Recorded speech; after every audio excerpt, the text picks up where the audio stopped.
Conduct in the City Council chambers. Rules of decorum for the public.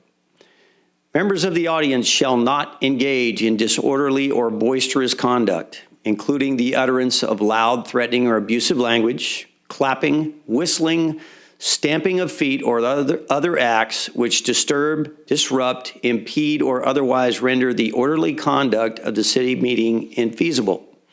A member of the audience engaging in any such conduct shall, at the discretion of the presiding officer or a majority of the city council, be subject to ejection from the meeting per Government Code Section 54954.3C.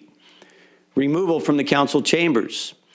Any person who commits the following acts in respect to a meeting of the city shall be removed from the council chambers per Government Code Section 54954.3C.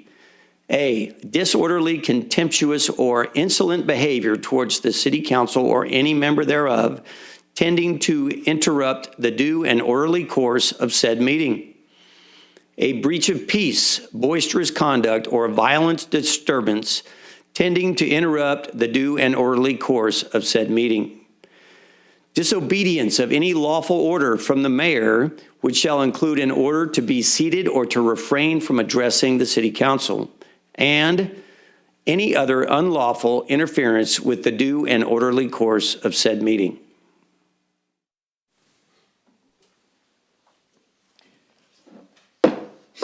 Good evening, everybody. Welcome to the joint regularly scheduled meeting of the Taft City Council Successor Agency for Tuesday, March the 7th, 2023.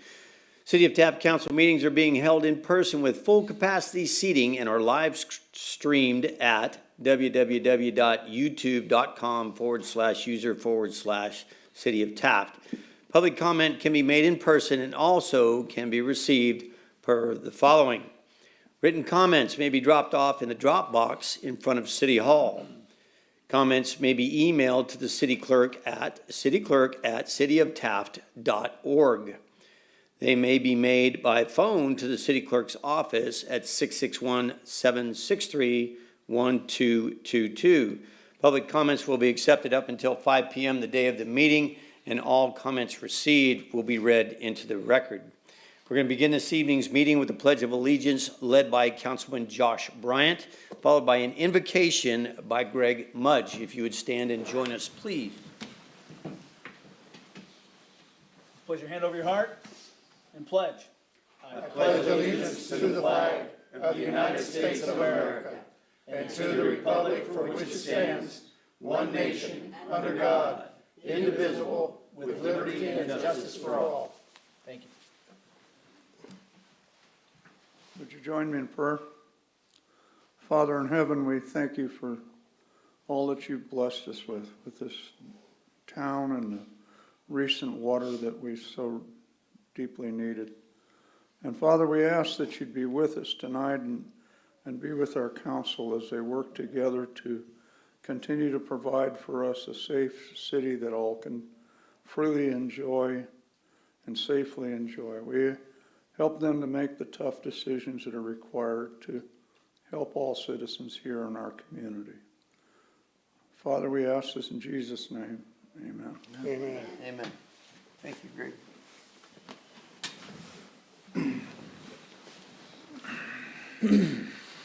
Madam Clerk, may we have a roll call, please? Yes. Mayor Knorr. Here. Mayor Pro Tem Cryer. Here. Councilmember Bryant. Here. Councilmember Waldrop. Here. And Councilmember Chavira. Here. All right, first item on this evening's agenda is a presentation by Hall Ambulance.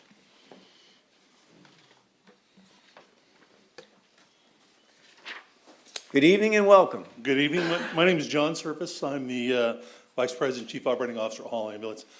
Mayor Knorr, it's been a long time since we've been out to visit you guys. Indeed, sir. And we're going to, now that we're back in regular meetings, we're going to come regularly to meet, right? So we want to open up a dialogue, make sure that you and your staff know how to get a hold of us and take care of any questions you may have. So we got a little presentation we'd like to go through tonight.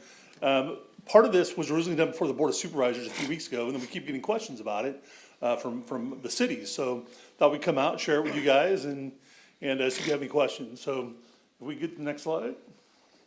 got some help over here. So you guys know that we were founded by Harvey Hall in 1971, 52 years ago. We lost the mayor, Mayor Hall from Bakersfield years ago, and his wife, LaVon Hall, continues to run the company. We're currently at 455 employees. The way the county, well, go back a little bit, state law says that the counties have the authority to set up the exclusive operating areas for ambulance operations, right? Our county has divided it into 11 zones. You guys are in zone 9, so all of the, that map is a general representation of all the area that's considered part of the Taft zone. It's an exclusive area, which means we're the only ones that can operate, but at the same time, it comes with a lot of scrutiny from the county. There is a long list, and Mr. Cryer sits on the MCAP board, so he can tell you that there's a lot that goes into monitoring our behavior and our response times, our data collection, et cetera. So next slide, please. We are going to talk about response times a little bit because that's what everybody cares about, right? When we call 911, how long does it take you guys to get there? So we're going to talk about pre-pandemic, during the pandemic, which was probably, just for many of you, it was a crazy time, and for us, it was the absolute craziest thing I've ever been through in my life. And then post-pandemic. So before the pandemic even hit, there was a thing going on in the United States where there are just not enough EMTs and paramedics to go around. They just don't exist. There's more competition for staff. As more throughout the nation, paramedics and EMTs are starting to be used in different roles, not just working on an ambulance or working on a fire engine, but all kinds, either industrial applications. Well, here, obviously in the oil fields, there's probably 200 or 300 EMTs in different jobs out here in the oil fields. So there's alternative work. For the first time in a long time, paramedics are now doing a lot of things at hospitals. They're working in urgent cares, things that the law never allowed for them to do. And now they're starting to be allowed to do some of this stuff. So now we need even more paramedics to fill all the spots. We have what is without a doubt a severely underpaid workforce. Any leader in EMS will tell you that the number one challenge in EMS is the fact that our workforce is underpaid. And I mean underpaid by a lot. Medi-Cal and Medicare reimbursement. Medi-Cal, by the way, pays $117 plus a little add-on. Medicare pays about $550. Your insurance pays about $3,000. And then people that have no insurance pay nothing. And so the cost shift that's been going on for 30 years in EMS has to come to an end at some point. There has to be a way to balance this out. And we don't have the answer yet, but the federal government's working on it, the state government's working on it. We're doing our thing to try and figure out some new ways to take care of business. One of the things that we did, we have this wonderful facility down on Easton Drive in Bakersfield. We built the Harvey L. Hall EMS Academy. We've actually been running EMT classes for 20 years. We run 2 to 3 classes a year. We take people with no training, no job skills whatsoever, and we turn them into EMTs. Our goal is that a year later, we can put them on our paramedic program and turn them into paramedics. So we're gonna take them off the street, no training. We pay for the uniforms, we pay for them to sit in the classroom. This isn't a job training where after you're done with training, we hope to hire you. We hire you first, we train you, and then we send you to paramedic school and we train you, and then we try to keep you for a couple of years as a paramedic. So slide. Then the pandemic hit, right? And again, as I said, it was the weirdest thing in the world for all of us. We had our EMS crews running around every day in full protective equipment, 110, 120 degrees outside. The pavement, if you can imagine running a vehicle accident, you've got all this gear on and your face is obscured and you're having to breathe through this heavy mask and on and on. And heat's coming up off the pavement and people were just miserable, no doubt about it. We saw, originally, when the pandemic hit, call volume went down really low. We lost about 60% of our call volume. We're like, okay, this is kind of weird. But when it came back to where it was, plus 35%. And you'll see some slides later on about call volume in Taft. We even noticed some call differences in Taft. Applications for work during the pandemic were almost non-existent. People were actually leaving us. There's the exodus from California. We've lost a lot of people that have left California. They said, I'm gonna go to Missouri or Texas or wherever. But then we also had people that just weren't applying for work anymore. We had single moms that decided it was better to stay home with their kid then come to work. Can't disagree with that. There's no argument to be made that if you've got a mom with multiple kids at home, she needs to be home with her kids. They can't go to school, there's no services for them. So we lost more employees. And then stress on our EMTs and paramedics and our supervisors was never higher than during the peak of the pandemic. They were just ready to pop. They were so overworked. I had a conversation with some folks right in the middle of it about morale, and they flat out said, there's not much you can do. We got to get out of this darn mess that we're in, and we need to not work so hard. I agree with all that. You'll never hear me to say that's not true. So slide, please. So anyhow, in the middle of all this, the county of Kern decided to help us out. We are the only county in the state of California that got help from the outside. Our EMS director, Jeff Ferris, and our public health director, Bryn Kerrigan, they reached out and they actually got funding for some ambulance strike teams to come to town. Those strike teams come in groups of 5 with a supervisor, and they were deployed into our system trying to relieve the stress a little bit for our crews. It worked. They were only here for a couple of weeks, but you could just see the system decompress. They left, and then call volume got busy again, and they came back. That was off and on through 2020 and 21, and it really didn't affect response times, but it did affect the morale of the EMTs and the paramedics tremendously. Slide, please. So in 2022, we took on the responsibility of paying that bill. When the grant money dried up, we still needed those people, and so we took that responsibility on, and we had to dig deep into our bank account to start paying the bills.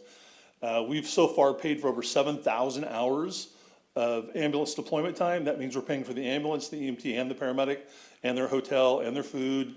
We were paying for all of that stuff. Myron Smith, he's our general manager. He ran that operation for us. He coordinated the outside resources, coordinated the hotels. We actually moved from hotels into rental units. We started renting apartments because it was more efficient to rent apartments. And then we have an outside staffing agency out of Montana that leases us paramedics and now some EMTs. Originally, they could come to California and work under an emergency declaration.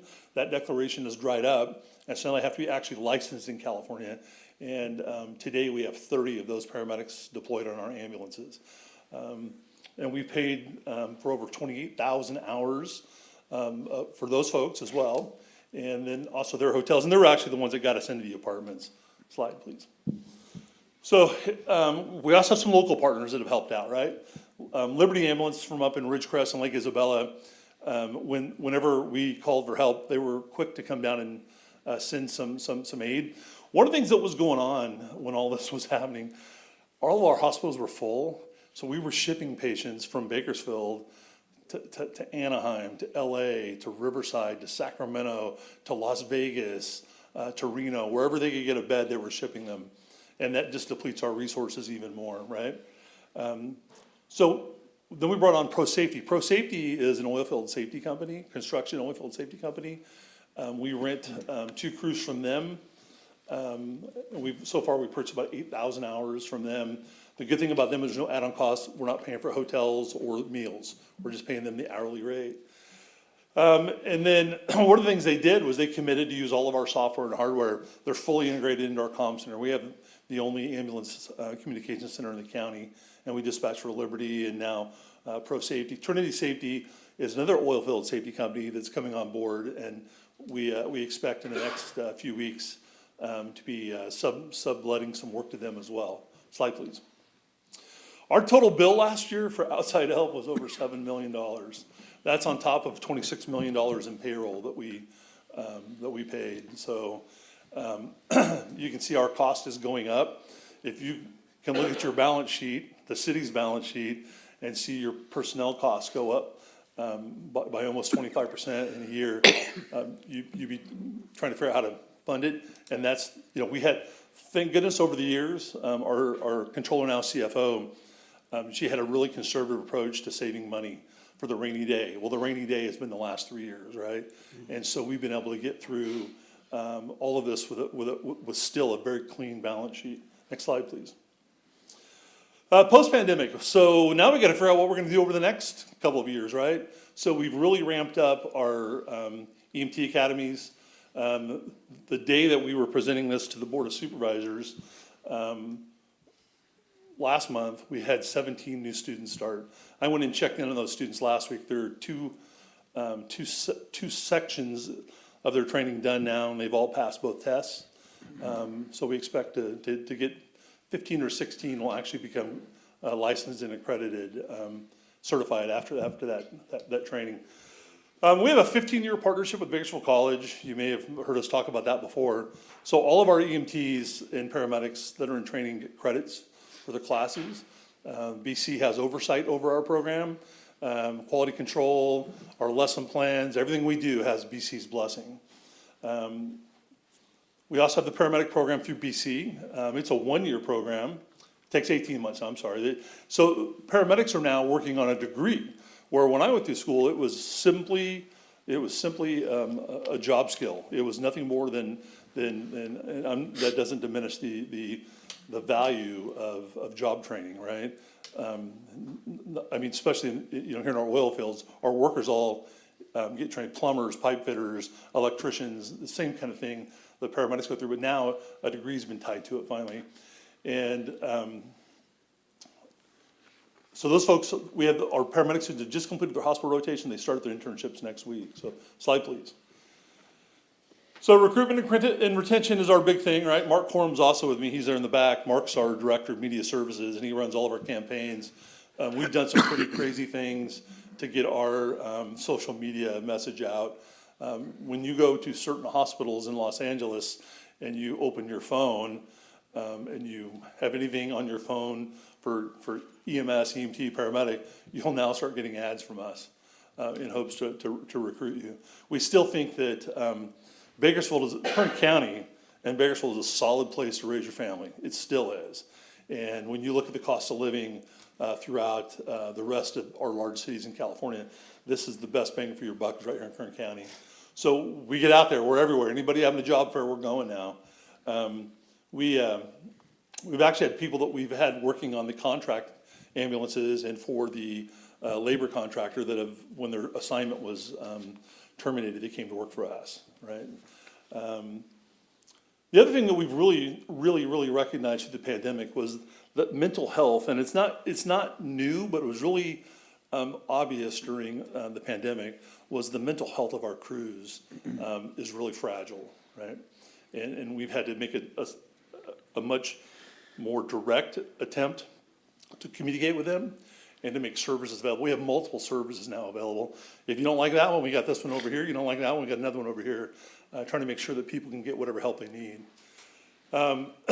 And we actually, almost every time we have an EMT academy, there's somebody from Taft in our EMT academy, right? So we're excited about that. And the college here has a small EMT program, and they're trying to get a paramedic program up and running as well to try and add some more people to the workforce. Slide.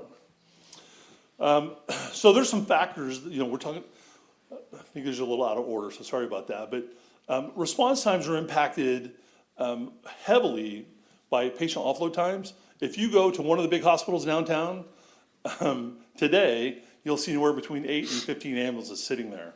You'll see, we learned a new term in the last couple of years called stacking patients. So we go to a hospital, we have 5 ambulances there. One EMT and paramedic will stay with 4 or 5 patients while the other ambulance will go back out. And that one EMT or paramedic is watching all those other patients. It's not a new problem in Kern County. Our hospitals have traditionally been terrible at offloading, but it's getting worse in some hospitals, and all you gotta do is drive by to find out which one we're talking about, right? And today, right now, we just saw a text message a few minutes ago, there were 9 at one hospital, and 5 of them have been stacked so that one paramedic can watch them. So we can get those crews back out on the road. So, but you're gonna hear a lot about offload times. I know that Mr. Crier's already heard about it. There's a task force that the EMS department put together. Actually, MCAB created a task force and directed the EMS department to do some research. It hasn't borne any fruit yet, but they're still working on it. So slide, please. Transferred out of town, I already briefly touched on that. Transferred out of town last week when all the snow was hitting. We had hospitals calling, wanting us to take people just over, it's just over the mountain. Yeah, we can't get there, the road's closed. Well, can't you go the long way around? Well, we could, but when you have to take 46 because the other road's closed, you take 46 all the way out, and everybody else wanting to go to Southern California was on 101. And it just doesn't make a lot of sense to take somebody that's in a bed and move them somewhere else at that point. So, you know, at the height of the pandemic, we were actually letting the hospital say, if you think you can find somebody else to run the call, feel free to call them. We won't complain because there's just no way that we're gonna get to that. It was nothing for us in the evening to have 10 or 12 out-of-town transfers waiting for us to handle. It's not like that right now. We've been able to recover quite a bit, but next slide, please. So this system that we work in, this EMS system that we work in was really built on the you call, we haul, right? You dial 911, people come running, you put you in an ambulance, take you off the hospital. That's not a very wise method, right? It's a disincentive right now. We don't get paid if we don't take you to the hospital, right? We only get paid for transports. And that's a disincentive for us. But we're still, we know that the right thing for us to do is to start leaving people at home, right? We've got to try to connect them. We get out there on scene, and we're going to try to connect them to services that they don't need to go to the hospital. So Tele 911 is a new program, paramedic or EMT get on scene, and your reason for wanting to go to the hospital is because you ran out of your medication. We're going to get a doctor. We have a little iPad, get the doctor on the iPad, board certified ER physician. He's going to talk to you. And in best case scenario, he calls in your prescription order for you, right? So you don't have to go all the way downtown to Bakersfield or go to an ER. ERs are the most expensive method of care, primary care on the planet. And so we're trying to slow down the spend by the insurance carriers, and hopefully we can convince them that what we're doing saves them money so that they can then help keep us whole, so we can keep people at home where they need to be. So the next step is a nurse or physician helpline. That's not going over, not progressing as smoothly as we'd hoped. And then we now have 5 years of patient encounter outcome data. So all of our hospitals, except for one, we share data back and forth electronically. We drop a patient off, we scan in a barcode, and then when that patient is discharged, all of their discharge information comes back to us. So we can look at the beginning of the call, when you called 911, what you told the dispatcher, to what the doctors did for you at the hospital. We can try to marry all that stuff and find out if we're really making a difference. And my statement is it's time for us to evolve, right? We're one of the few counties in the state that's trying to evolve. Everybody else still wants to stay stuck in send everybody you can with lights and sirens out to the scene, load them up in the ambulance and take them to the hospital. That is not efficient and it's not safe. So it is time to evolve. Next slide. So I'm sure you want to know about your response times and responses, right? So Taft responses, you can see in 2020, 2,500, and then it went up. Went down a little bit in 2022 from 21. 21 was the height of the pandemic where everybody was calling 911 for their healthcare. That's not just here, that's throughout the county. People called 911 for their healthcare. Basic healthcare needs, mental healthcare needs, medications, you name it. We did see a spike, a tremendous spike in 2021 for cardiac arrest. Almost double what we had the year before. And that's just because people were sicker. People weren't going to their doctor and getting their primary care. They weren't taking their medications anymore. And there was a huge spike as a result of all that. So next slide, please. So Westside Healthcare District, you guys have, without a doubt, one of the most progressive healthcare districts around, right? And the Westside folks, they really run a good operation. I live in Bakersfield. I'm a Westside Healthcare District patient, right? I come out here to see my doctor because it's less chaotic. You can get in and be seen almost immediately. And you know, I spent just over a week in the hospital, and my doc from here, right, was overseeing the whole thing. So, so it's a little hidden gem out here that people don't know about, right? But anyhow, you can see that even your transports, and that can be for a lot of different reasons. It can be provider caused. It can be more sick people going to your clinic because you're getting the word out. I don't know how many of you also sit on the healthcare district board, but it's a gem of a program you got going out here, so. Next slide. Okay, so response times, right? So every day this report comes to me, every single day, about 4 o'clock, I get this report, and it's based on the last 24 hours. This shows our compliance with our county contract. All those red dots are bad, right? Those are areas that we're not compliant with our 90% requirement, right?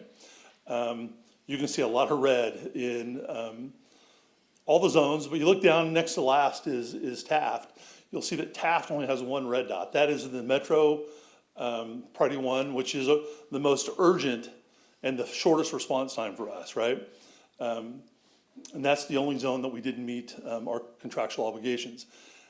Taft has really good response times compared to some of the other cities. When we were short on people, Shafter and Wasco crews would get calls in Bakersfield. It's really rare that your crews get called into town, into Bakersfield for a call. Just almost never happens, right? I would expect Myron and the other managers to jump on an ambulance, go run a call from our office before we have Taft come all the way downtown. That doesn't mean they may not catch a call while they're downtown, but we don't bring them in. So next slide. So this is last month. You can see that most of the red is gone now, right? There's still some red there, but we're cleaning that up. We're continuing to hire people and train people and deploy more people, and we've got a couple other programs. We started a new first responder program that we've tested twice with the county on the east side of Bakersfield, where we're gonna take the paramedics and put them on first responder vehicles and run BLS ambulances. Paramedic get on scene, and if they're not needed for transport, then the BLS crew will take them off to the hospital. The city fire department has a couple of ALS engines. One that's 24/7, another one that's getting close to 24/7. And then the county has, some days, they have some ALS resources available in the Metro Bakersfield area as well. So, we want all green, right? Each one of those red dots represents starting with the emergency declaration ceasing on the first of the month. All those red dots are a check that I have to write for a fine. And we're spending all this money to not be fined. And so the county does fine us when we don't meet our response times. Doesn't matter what zone it is, if we don't meet it, they're gonna fine us. And they should, right? That's checks and balances, right? So anyhow, I think that's the last slide. So, Mr. Mayor, any of the city council, any questions? Well, I'll tell you what, I have a comment, not so much a question. If we keep an eye on that, and I appreciate you coming before the city. I agree with you about our healthcare system, West Side Urgent Care, and our board. Our board is a bunch of committed local folks, and they care about the community, they care about family, and it shows. And I agree with you. It's a wonderful place. It is a hidden gem. As far as your service, I talked to Mayor Hall, Harvey. As a matter of fact, I didn't know if I told the crew, but I think it was the second time I was up for re-election. I got one check in the mail, and it was from Mayor Hall. And he sent me a note and a check. This is for your re-election campaign. I had to call him and say, thank you very much, but I already filed my paperwork with the FPPC saying I wouldn't spend a nickel on my re-election, but thanks, Harvey, and I sent the check back, and I was reelected anyway. On top of that, I can tell you that in speaking with him, I've used your services. My son raced motorcycles and quads, and I had the very best insurance, and your ambulances are great, and your helicopters are fast. They're very expensive, but they're fast. So we got out of the helicopter business last year, by the way. Oh, did you? Yeah, we You send me decided- my check back? Mercy Air operates that now. We were struggling with making a profit on it, or even breaking even. And so we were losing $1 million a year. And so there comes a point where it's no longer a benefit for us to provide to the community. The community's gonna have to figure that out on their own. And Mercy Air is filling in that space now, but I wouldn't be surprised if one of our local government agencies gets into that business. There just isn't enough call volume there to I'll have to warrant be it. sure and tell my son that. Now, he plays golf, so he hasn't been in one of those for quite some time, thank goodness. Well, we have landed at a golf course before. But I do want to thank you. So I'll open the floor, gentlemen, to comments or questions regarding the presentation. I do have a couple, Mr. Mayor, if you don't mind. Yes, sir, go right ahead. So I appreciate you making the clarification about air ambulance, because I saw that on your map, and it really kind of threw me off. I didn't know you guys had got out of that business. But I did notice Area 9, which is the area that Taft is in, it's a significantly large geographic area. Yep. Is this the hub that we have here on Current Street? Yes. That services that? And is there, how many units do you have? There's two units, 24/7. Okay, so one basic life, one advanced life support. No, they're both ALS. Okay, both of them. fantastic. Yeah, That's really good to hear. I wasn't sure, because I did see that you guys said you'd like to recruit. I work at the Taft Union High School District. We have a healthcare careers program that really may be a good, I guess, a place for you guys to kind of dig in and say, hey, Sure. are you guys interested in, EMT, paramedic type schooling? That'd be a great pathway for them to start in high school and then, progress into the medical absolutely. field. So I would really encourage you guys to get in contact with the folks bet. over there. Let's see, what else did I have here? You answered the questions about that.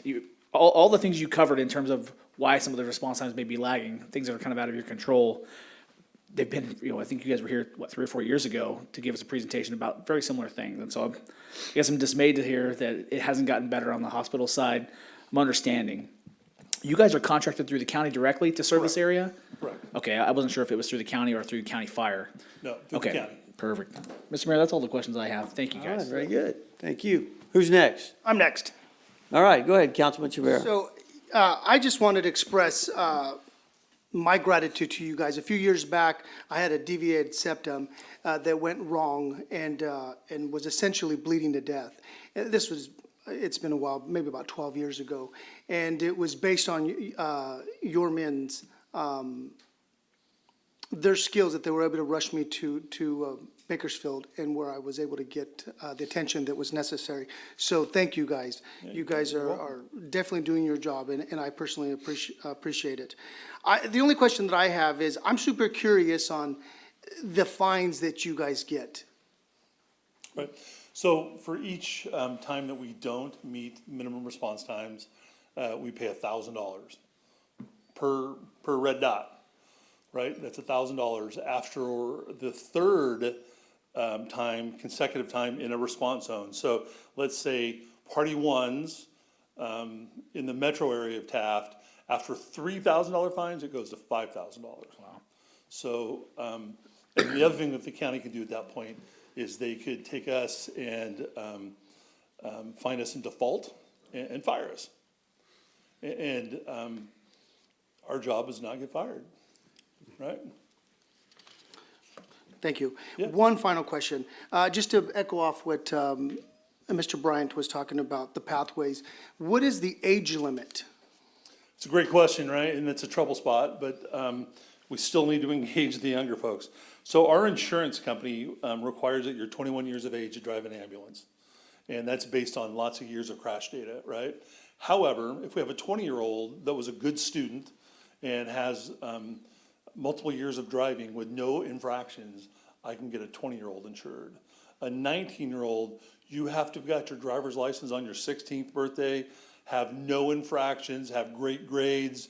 You've got to be the perfect kid for a 19-year-old to get hired. They will not touch an 18 and below, just won't. What about the EMTs? Oh, well, EMTs do the driving, right? EMTs, so, I'll back up a little bit. An EMT, emergency medical technician, is the entry level for EMS, right? They are a BLS provider. They can do a whole lot of medicine now, though. They can now give Narcan, they can give epinephrine, they can give glucose. Their scope of practice is getting bigger and bigger and bigger. The length of the class is getting bigger and bigger and bigger. We typically use them, though, while they're a caregiver, they drive the ambulance. If a paramedic is on board, the paramedic is gonna be the primary care provider and ride in the back of the ambulance. Paramedic goes to school for 18 months. They're licensed by the state of California, where an EMT is certified. So there's a different level of scrutiny legally. When you get sued, what type of insurance you need to have. We carry malpractice on our entire staff. But paramedics can do a heck of a lot more stuff than an EMT can. Great, thank you. Yeah, you bet. Councilman Waldrop, you have any questions, you statement?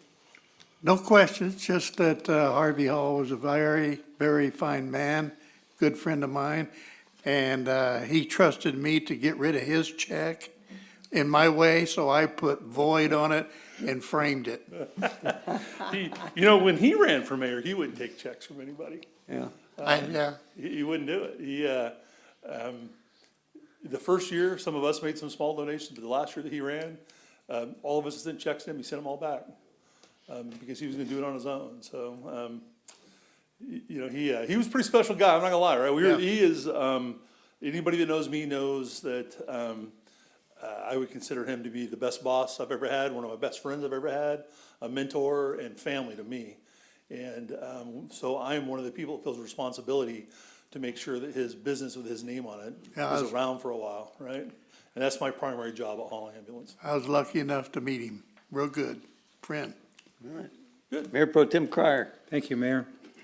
Yeah, I'm on the MCAB board, and we see each other a bit there, and there's a lot of issues coming up before the board. You know, one of the newest ones is the sirens and lights.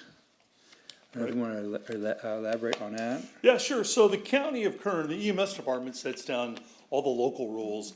There's federal rules that we go by, there's state rules, and then there's the county rules. The county determines, County of Kern EMS department, which is an office in the public health department. So Bryn Kerrigan's a public health officer, and then Jeff Ferris reports to her, and he runs the EMS program. They want, they've done research to show that we're running around with lights and sirens too much, and we're running the calls that are not, that don't require an ambulance with lights and sirens. And so they're trying to slow the responses down. Nationally, there's lots of data about crashes and about crashes on the way to calls. And we've even seen that here locally. We've seen some crashes. And, I will tell you that we run to a lot of calls, lights and sirens, and we get there and there's no medical emergency when we get there. Nothing even close to medical emergency. And here's what happens. The number one complaint we get from customers, number one is what took you so long. Because when somebody dials 911, they want you there immediately because they think you're around the corner, right? The number two question though is, or complaint, you took me to the waiting room. I called for an ambulance. I should go into the back and get a bed right away. Well, no, at the hospital, they're gonna triage you. They're gonna put you where your illness ranks amongst all the other people that are presenting at the hospital that day. And then people get mad, they don't wanna pay their bill because we took them to the waiting room. And then they'll come like, well, you didn't use lights and sirens. Well, we don't use lights and sirens when we transport.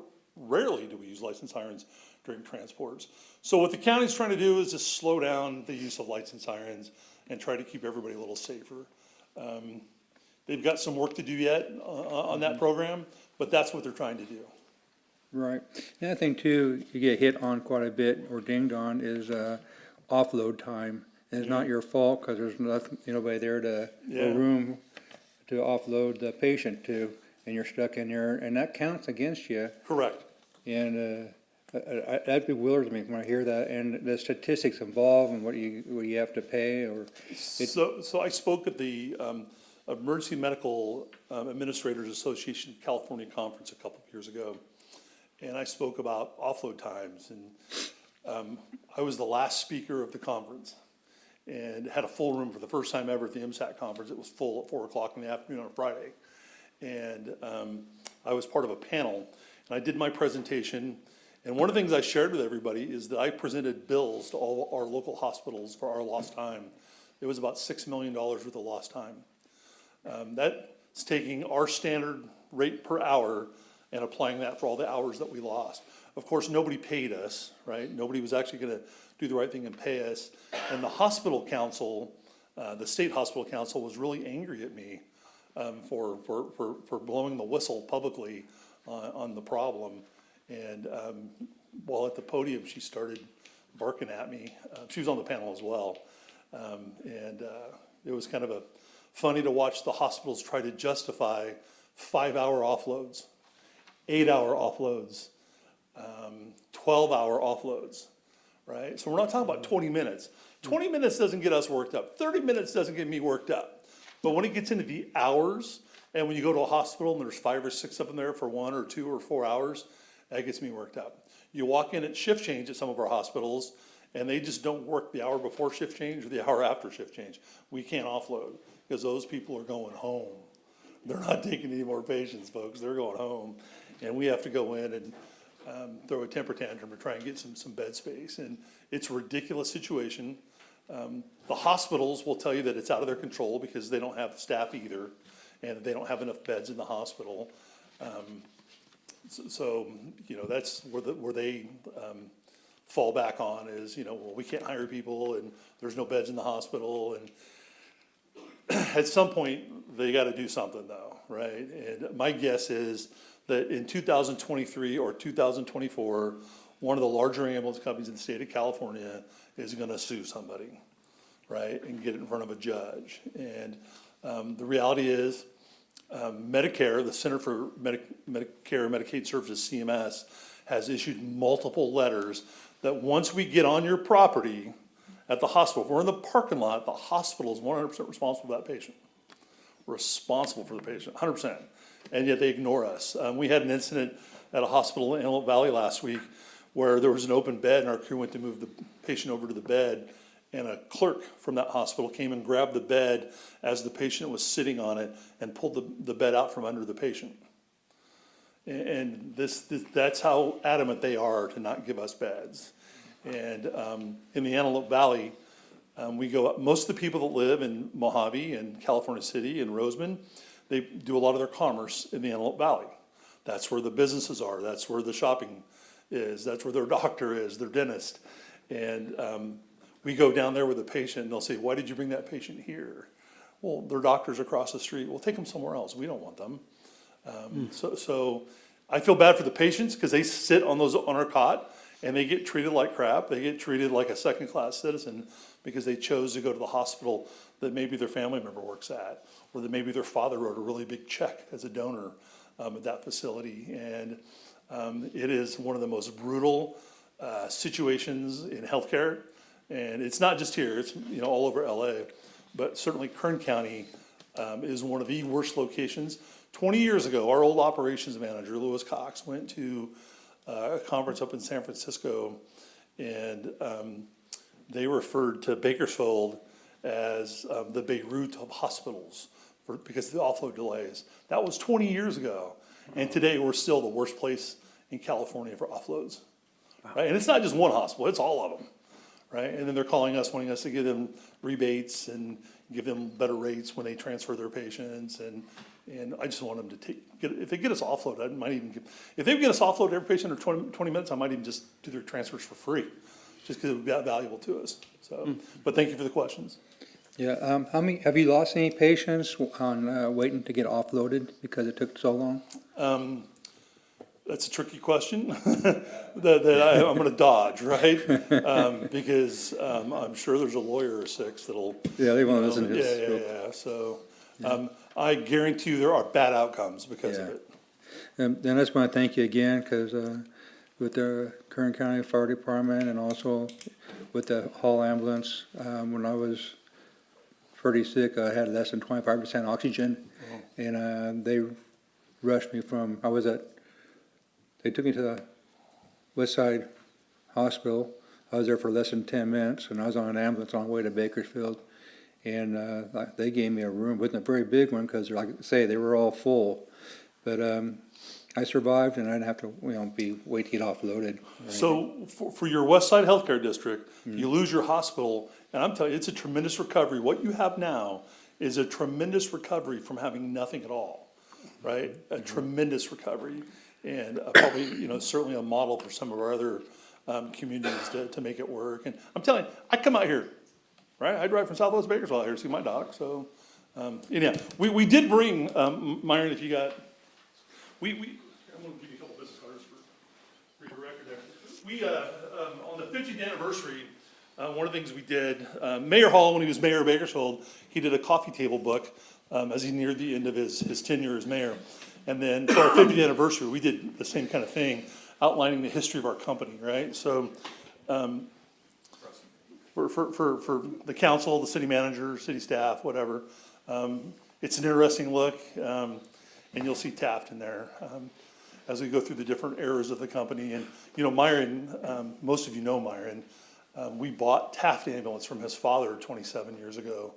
And Myron was the baggage that came with Taft Ambulance, and he just won't go away, right? Is that the baggage or asset? What did you say? Well, I'm just giving him our time. Myron's worked hard. He's our GM, and Myron's worked really hard to educate himself. He's got a master's degree.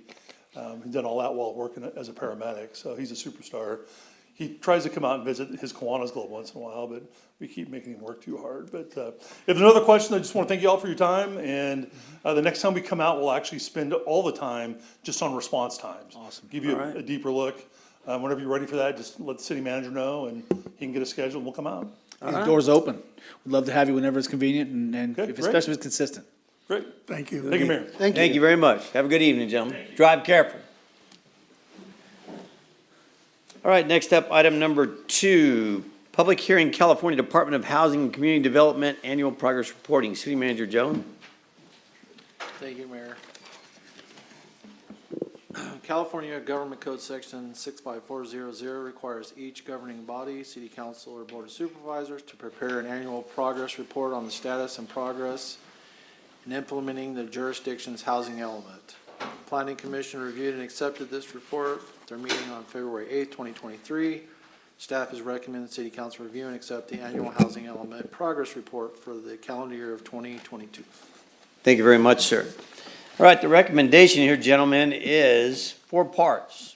Number 1 is to open a public hearing to receive comments on the Housing Element Progress Report. Secondly, receive and file the Housing Element Annual Progress Report for calendar year 2022. Third, direct the planning director to submit the Housing Element Annual Progress Report to HCD and OPR. And then fourth is regarding CEQA. So at this time, I'd open a public hearing to receive comments on the Housing Element Progress Report. Anybody wishing to speak in support of or opposition to this, please step forward. Seeing none, had you received any comments to your office, Madam Clerk? No, sir, I have not. All right, thank you very much. Therefore, I'm going to close the public hearing and go on to item 2, and that is to receive and file the Housing Element Annual Progress Report for calendar year 2022. Direct the planning director to submit the Housing Element Annual Progress Report to HCD and OPR. So do I need a motion and consent on that? A motion and consent. Or do I need a motion and then a vote, a roll call vote? Yes, I would do a motion for all 3. Okay. Of what was left to receive and file, direct the planning director, and to find that the project is exempt from CEQA. Okay. All right. Therefore, at this time, I would entertain a motion to receive and file the Housing Element Annual Progress Report for calendar year 2022 and direct the planning director to submit the Housing Element Annual Progress Report to HCD and OPR. And finally, find that the project is exempt from the requirements of the California Environmental Quality Act, CEQA, as set forth in section 15061B3 of the CEQA guidelines, as the APR filing is not considered a project. So moved. Second. I have a motion and a second. Councilman, you had the motion on this. Any discussion regarding this? Yeah, just a comment. I know it's not exactly invigorating reading. It's probably even hard to tell what you're even reading if you take a look at it. But there is some interesting points that are being made over the progress that has been made over the last year, specifically when it talks about the annual progress report. I really encourage folks just to take a look. There's a lot of folks that might say, hey, what is the city doing for housing? Well, it's in our housing element part of the general plan, and there's updates about what happened over the last 12 months. I did have a question because it didn't seem to make sense. The time frame talks about 2015 to 2023. Does that coincide with the general plan, or is it separate? I believe it coincides. It's related to It's related to the the adoption of the adoption. We have a planning commissioner here. Sir, would you like to address that question? It's partially related to the general plan, but it's also related to a requirement by state law. Okay. The housing element is adopted under housing element law at the state level, so it's an 8-year plan now. It's Okay. changed. There used to be every 5 years. It's been moved to 8, and so we will be adopting one again this year. So a little bit later, it'll be coming to you, and then again, it'll be an 8-year plan. So 2023 to 2031. 2031, and it is also, as you probably have guessed, the only part of the general plan that gets an actual annual report required by state law. All right, thank you very much. Yeah, and like I said, not exactly invigorating reading, but what state report is. But thank you to the planning commission and the planning department for putting it together, and I look forward to next year's update. All right, thank you very much. Mayor Pro Tem Cryer, any questions regarding this? Thank you, Mayor. No, I have no comment. All right. Councilman, any questions? Not necessarily, well, maybe a question. Mr. Bryant mentioned that this is not exciting read, or it could be difficult to locate some of these documents. If you can help us out, if the community want to learn more about this topic, who do they contact? Oh, that would be Mark Staples, the Director of Planning. That would be the very place to start as far as the city of Taft is concerned. He's the guy that runs the show when it comes to that. Perfect. I think it's just super important that the community understands that they have the right to come in to City Hall and ask these questions. On top of that, they have the right to attend the planning commission meetings. These are public meetings and they are agendized as well. Absolutely, Mayor. Thank you. All right, you bet. Councilman Waldrop? No All right. comment, thank you. Madam Clerk, I have a motion and a second. May we have roll call, please? Mayor Pro Tem Cryer, Yes. Councilmember Bryant, Yes. Councilmember Waldrop, Yes. Councilmember Chivera, Yes. and Mayor Noor. Yes, that passes on a 5-0 vote. Thank you all very much. Next up, item number 3, did we have anybody sign up for citizens request public comments? No, we did not. Okay, I don't have to read that tonight. Thank goodness. All right, next up, item number 4, council statements, non-action. Councilman Chivera, we'll start with you this evening, sir. Thank you, sir. So recently, there was some concern by some county residents regarding public parks, okay? And anyways, you guys know I like sharing quotes. So I'm going to start off with sharing a quote. Citizens is the chance to make a difference to the place where you belong. And I think the key word there is understanding that we live in the United States, okay? And so it's important that if you want, as far as democracy goes, if you want to help make decisions for our community, for our county, for our state, that it's important to become a citizen so you can have a voice. You have the right to contact the county and state legislators, express your concerns about the current situations and laws. Those who have citizenship, it's imperative to become a citizen of this country so you can, again, make a legal difference at all government levels. And then I'd like to just finish up with this quote by Franklin D. Roosevelt. Taxes are paid in the sweat of every person who labors. So again, it is super important that we all understand that as citizens, we can help make our community better. And if we're not citizens, that it's important to become a citizens so we can make the right decisions for our community and make a difference. That's all I have, Mayor. All right, thank you very much. Become a part of it. It's the people's government, so you got to be involved to be a part of it. Councilman Waldrop. I going to brag on the Kern Cog Awards that we had two very nice representatives from Taft that was given awards. American Legion, Gary Summers, and Ed Gaither. So I just want to make sure those that didn't know heard the word and we're proud of them. Thank you. All right, very good. And you're absolutely right. Both are a critical part of the quality of life in this community. So thank you very much, and we're glad that they were recognized. Councilman Bryant. Thank you, Mr. Mayor. I will say ditto to both the gentlemen's comments. It was awesome to see the post getting recognized for the time and effort that went into reinvigorating that property and that organization locally. Kudos to Gary, kudos to Ed, and to Tom, and to every other member of the post, whether they're the regular members, their officers, or the honorary members.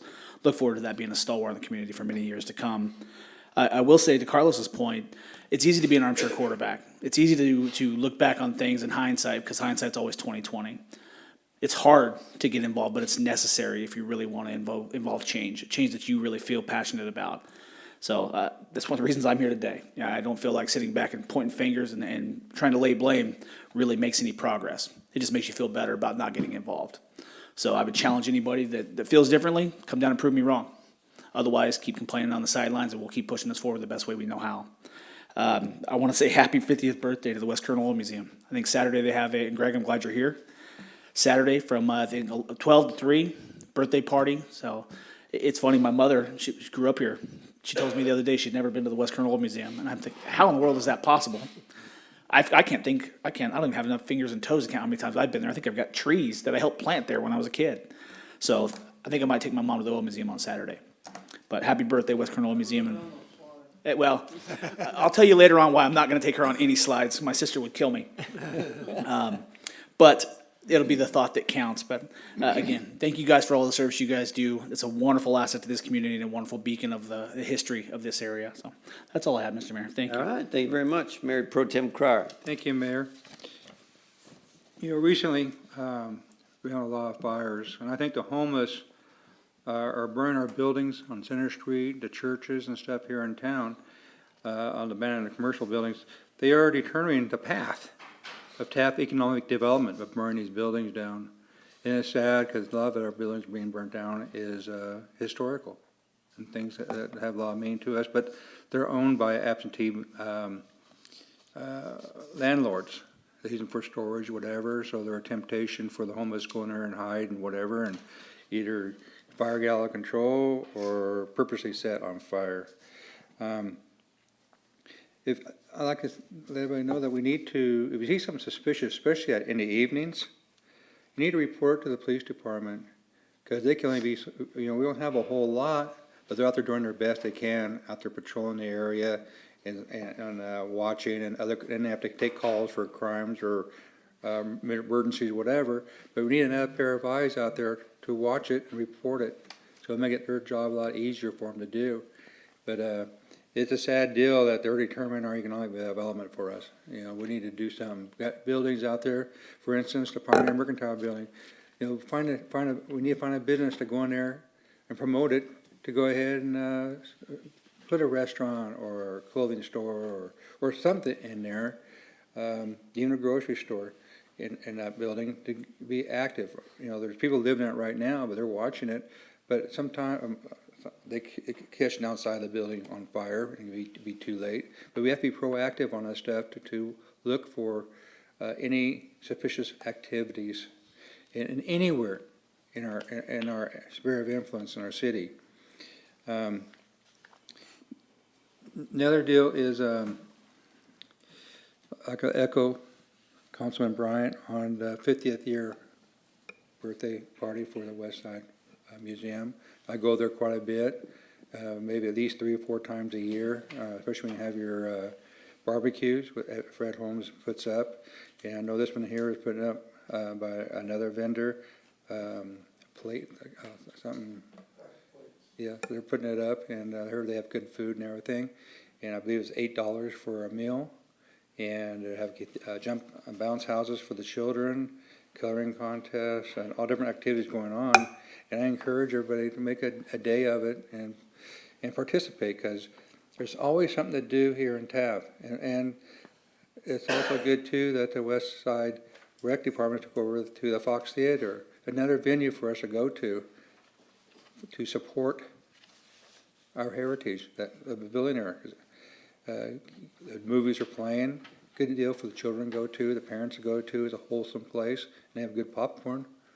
I've tried that, they're not bad, better than before. So go there and enjoy yourselves while you can, and keep it open, because we don't participate, we'll lose that. And so it's important to do that. Some of the things that we could use in town, and talking with some of the people here, we can use like an Amazon lockbox. You might do a business there. You can do a UPS store, or a postal rental boxes. There's things that we can do, but that we don't have here in Taft. We can sure use a nice clothing store. We can use. We have enough grocery stores, I believe. We don't need that too much, but there's other things that we could use here in Taft that people could. We need to advertise outside Taft, bring vendors here, and show them the opportunities that we have, show them the buildings that we have. Maybe the one buildings that were burnt down or something, maybe put them up as one big lot and do a revitalization on that lot, where we can build a new business there. And hopefully in that business, they'll use upstairs for a place to rent to rent out or a condo out of it. But there's a lot of opportunities here in Taft, and I just like for us to think outside the box and keep things here in Taft instead of go out of town, but we have to do it right. And another thing too, it was nice that Post 63 got recognized for all the renovation was done to it, with Gary and Ed Gaither. They put their hearts and souls into it, and when I was going there, they were ready to close down. They only had like maybe 3 or 4 customers, and maybe 5, but I was the only guy in there. I think the youngest lady in there was probably in her 70s, close to 80-something years old in there. But now you're getting well over 100 people, and some nights we're getting more than that, and it's really, really doing very, very well because of those 2 gentlemen and the people of Taft supporting it. That's the main thing, supporting it. We're getting more younger veterans being members there. It has had a whole new venue for a place to go on Friday nights. And I encourage everybody, go and take a look at it. You'd be amazed and impressed how well it was done. And that's one to shout out to all those things. But that's all I have, Mayor, and thank you. All right, thank you very much. Common thread amongst all these things we've been discussing, along with presentation by Hall Ambulance and the bragging they did about the West Side Healthcare District, is the people of the city of Taft. The people who are willing to roll up their sleeves and get involved and be a part of the solution. And that's the healthcare district, the old museum, volunteers like Gary and Ed in the Post and the Fox Theater, and it goes on and on. School programs. So it's the people. That's a critical component, and that's where quality of life comes from. So thank you all for everything that you do and for being a part of that solution. We really appreciate that. That's all I have this evening. Item number 5, department reports. Do we have any department reports this evening? Chief of Police is going to come up here and talk to us. If you'll allow. Yes, indeed. Always a pleasure to hear from you, sir. Step on up. Councilman, Mayor Knorr. Of course, I'm going to report on the patrol statistics for the Taft Police Department. And then I also have a couple other announcements. Today we had for the month of February, we had total incidents of 766. That's 766 total incidents. Calls for service, which was 375. And of course, my favorite, officer-initiated incidents, we were pushing 391. Wow. So I enjoy that. I love to see that we're out initiating stops and contacts, car stops, ped stops, and we're, thwarting crime. That's our job. That's what we do, and I enjoy it when the troops are out doing it. We had a total misdemeanor and felony arrests of 50. We had misdemeanor arrests of 43, and of course, the felony arrest of 7. So that covers that. I also want to bring up a young lady that is recently an add-on to the Taft Police Department as the admin assistant for the chief of police, and that would be Jerry Coulter. And Jerry Coulter's been with us a short time. I'd say approximately a little over a week or right around a week, and she's already come up with innovative ideas to change us and move us forward, and we love it. I'm glad that she's on board, and she replaces Chris Carpenter, who has recently retired. So this is Jerry Coulter, and this is our... Welcome aboard, Jerry. Would you like to address the city council? You're on camera. We'll make you famous. I told her I would embarrass her. Happy to be here.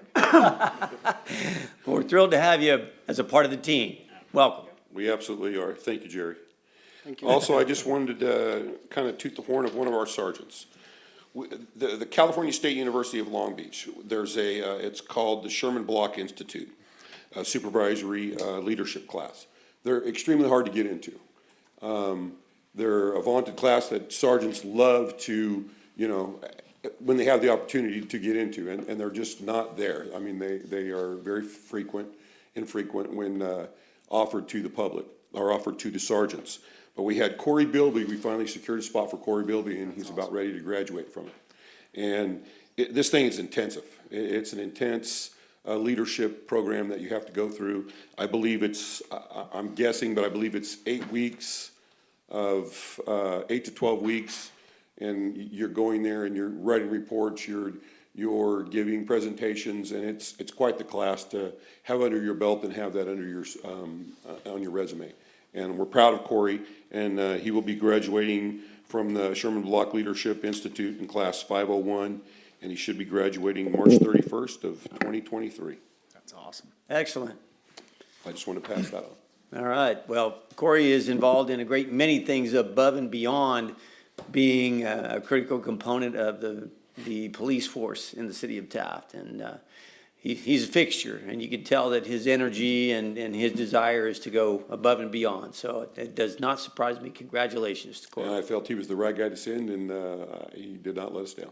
All right. Very good. Thank you very much, Chief. You bet. Appreciate Can I your ask time. him a couple questions, just really quick, if you don't mind, Mayor? I do mind. All No, right. I don't. Bet he does. Absolutely. He's here for you, Councilman. So I just, not to deny Mr.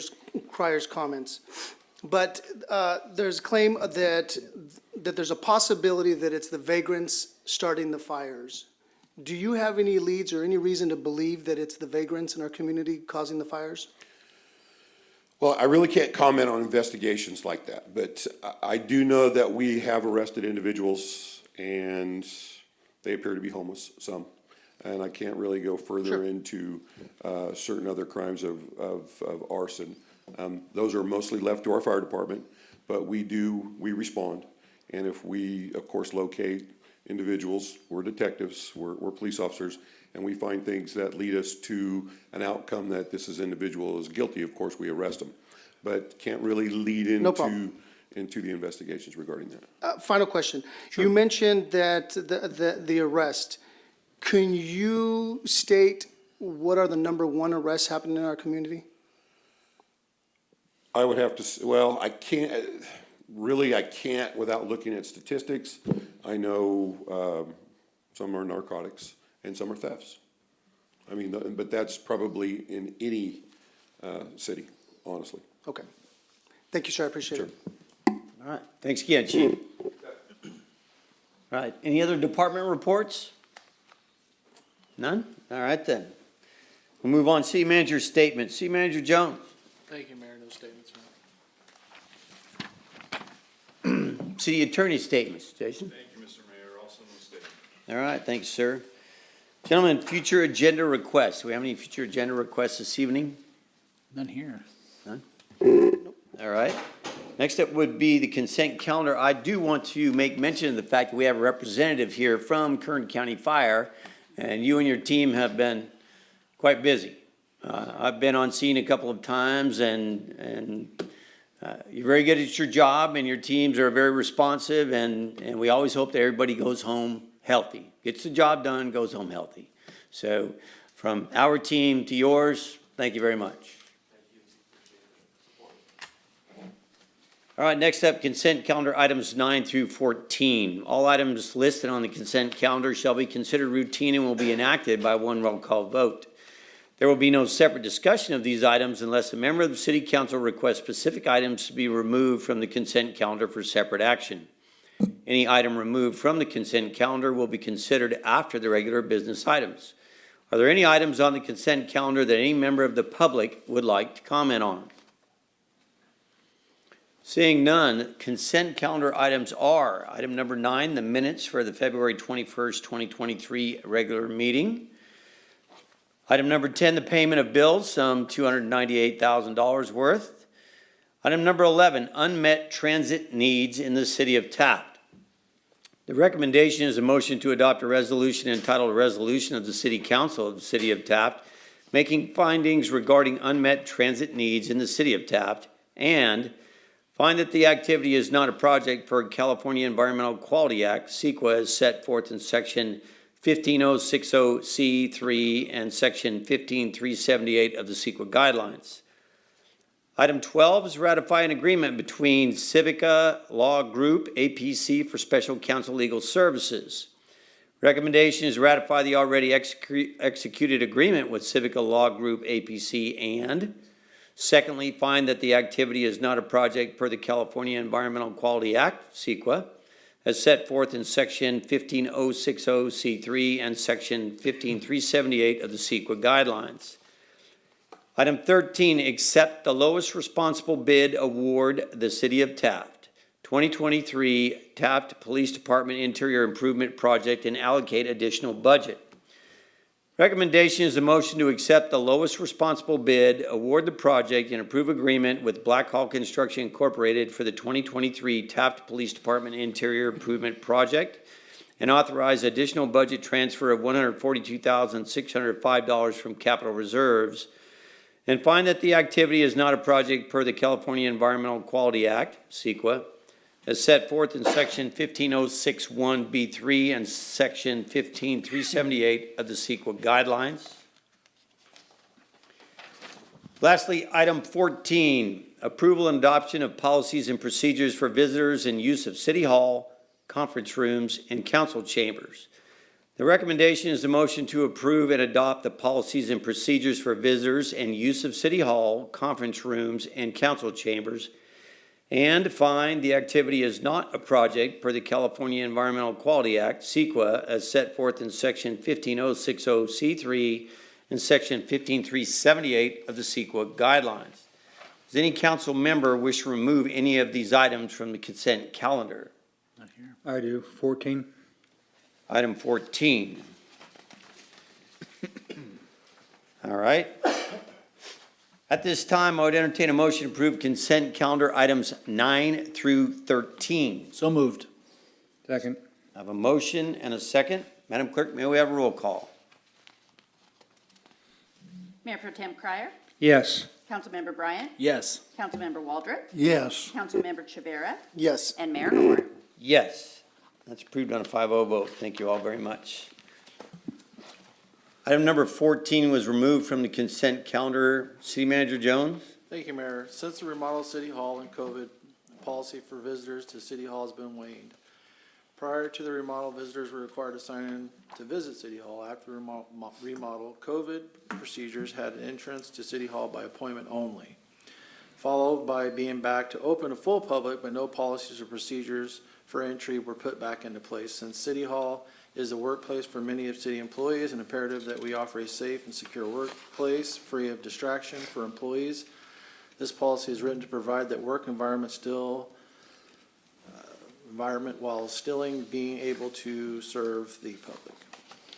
All right, thank you very much, City Manager Jones. At this time, I would entertain a motion to approve and adopt the policies and procedures for visitors and the use of City Hall, conference rooms, and council chambers.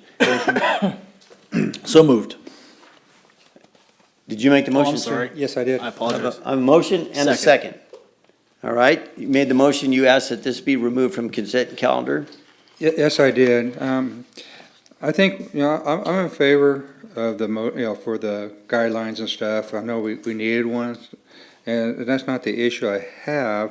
I just like to have a little bit of clarification on there, because myself personally, I believe this is the people's house, our City Hall, and I know that sometimes I get very proud of our city.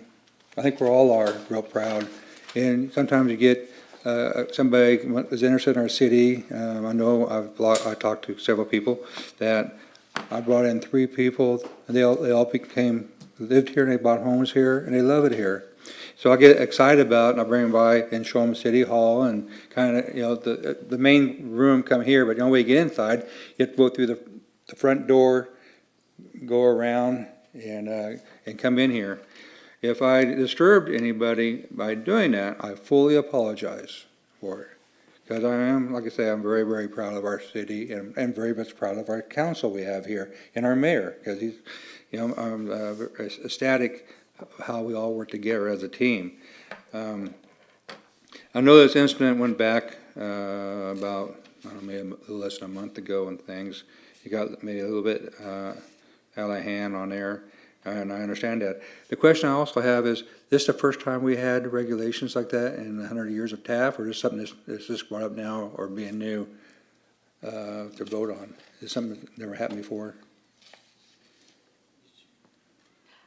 I can address that there has always been some policy in place. However, it didn't address, it wasn't in writing as far as the signing in and the procedures. That's what's been put into place. All right, very good. This world is a changing place, and the safety and security of our city employees is no different than many other agree. public buildings. Many of the public buildings now, you go through metal detectors and there are several other layers of safety. I would have to say, and I'm simply trying to answer your inquisition, Thank you. Mayor Pro Tem, that as I reviewed the proposed policy and procedures, I found them to be, I mean, quite reasonable. As a matter of fact, a great deal of it, one could say, is simple etiquette and respect. But beyond that, safety and security is a critical concern. If you try to go to a high school or a grade school these days, you will encounter far more levels of security. So to see to the safety and efficiency and operations of city business, I myself, having reviewed it, I see no problem with it. So that is my opinion. I don't have a problem either. I'm gonna go for the affirmative on this. I just want to have a little bit of clarification. This, from my own, maybe some other council members have some concerns, but sometimes things happen in front too. You don't expect it. You get, somebody comes in town and asks you questions and stuff. You try to answer it. Doesn't happen very often, but it does happen. And like I say, I think we're all very proud of what we've done in our city here and what we're trying to do and accomplish. And I just like to, if I was, when somebody to show them our chamber, do I have to make an appointment, a time, whatever, with our city clerk, for I could bring that person here to show them our chamber? I would say, yes. I can tell you this from my personal experience. Anytime I even meet the media in City Hall, because they want photographs or they want video or anything like that, I, without fail, make that phone call and ask to make sure that it's not going to interrupt the business, but also to let staff know, city manager know, city clerk know, who I'm going to be bringing in and when I'm going to do it. So I can tell you that I have always done that. And so when I read through this, it seemed quite reasonable because it's a process I've been undergoing for the 18 years I represented the people of the city of Taft. Right.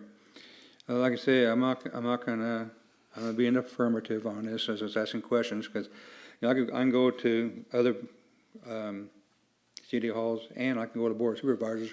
Got to go through a metal detector to get in. But once you're in the past the metal detector, you can go to any supervisor's office and stuff, and walk in and talk with them and stuff if they're there. If they're not there, you talk with staff.